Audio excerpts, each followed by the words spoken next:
The stereotype of the so-called welfare queen has been used to demonize those on public assistance for decades.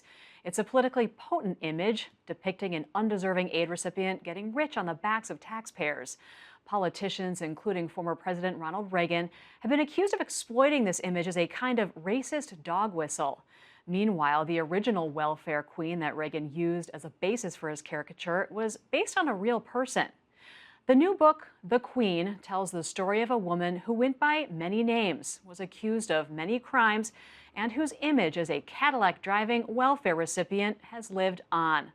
Hari Srinivasan recently spoke with the book's author, Josh Levine, about the real-life woman behind the moniker. Her name was Linda Taylor, and she was identified by the Chicago Tribune in 1974 as a person who had committed welfare fraud while driving fancy cars, including a Cadillac. And very quickly after that, she was given the nickname the Welfare Queen. And it was a nickname and a stereotype that really very quickly blew up. You know, it was a Chicago paper that gave her that nickname, but it's really Ronald Reagan on the campaign trail that makes that phrase such a household idea. How did it get from the Chicago paper into his speeches?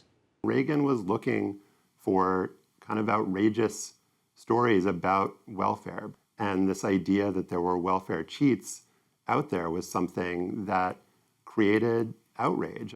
In Chicago, they found a woman who holds the record.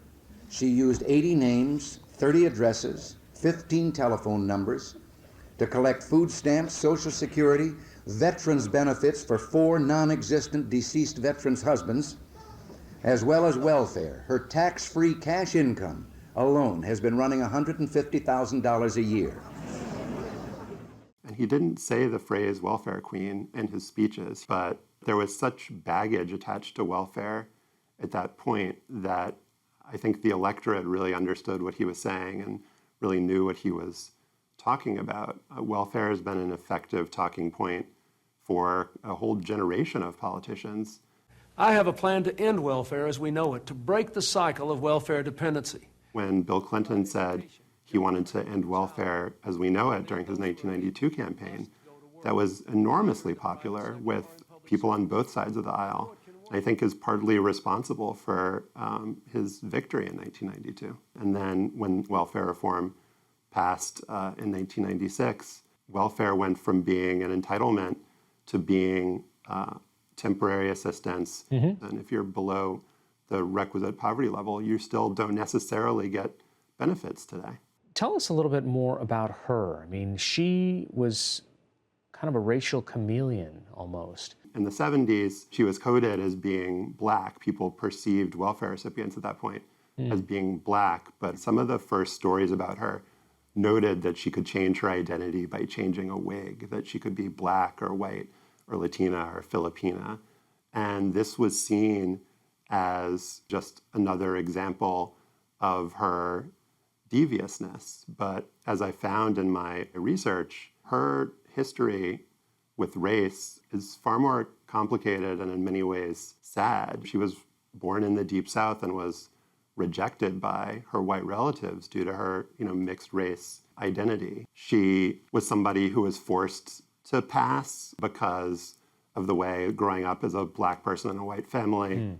In the South, it was illegal for her to be black in certain circumstances. It's just a very complicated and fraught history for her. Do you think that this welfare queen idea would have stuck nearly as much if she had presented as a white woman or was just a white woman? I think that she was the right person at the right place at the right time, or depending on your vantage, the wrong person in the wrong place at the wrong time. I think this idea of the welfare queen was something that was so powerful and such a strong message politically. And you can see that in how this, she was arrested for kidnapping in Chicago. She was accused of murder. But all of that information got left out and sanded away. That's not something that Reagan ever mentioned, certainly. Yeah. I mean, that's some of the fascinating stuff around your reporting is that while she's officially arrested for welfare fraud, kidnapping and potential murder charges in her life are some things that we don't hear about. One of the more remarkable things that I found in my research was that she was arrested and indicted for welfare fraud in 1974. When she's out on bail, she is suspected of homicide. A woman that she was living with died of a drug overdose, and there was very strong reason to believe that Taylor had been responsible for it. And yet, she isn't ultimately charged. When the story of her life is told contemporaneously in the news, on television, in speeches by Ronald Reagan and others, that just doesn't get mentioned at all. It's like it never even happened. So what do we know about her today? Does she exist anywhere? Did she die? Does she have family? What I've learned is that she went to prison for welfare fraud in the late 1970s.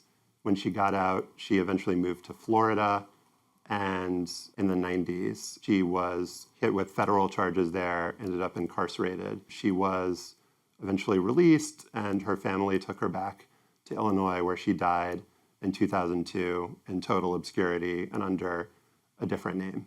Josh, why do this story? Why spend years researching this? What drew you to it? I wasn't aware that there had been a real-life model for the welfare queen myth and stereotype. When I learned about it back in 2012, that Linda Taylor had been really the first person to be given this nickname, and that the image of the fur coats and the Cadillac came from her. I was fascinated both by that fact and the idea that a myth and a stereotype could endure in a person's image, but that person herself could be forgotten and erased, was just so kind of transfixing to me. And I became obsessed with trying to figure out who this person had been and why she had been forgotten. All right. The book is called The Queen. Josh Levine, thanks so much. Thank you.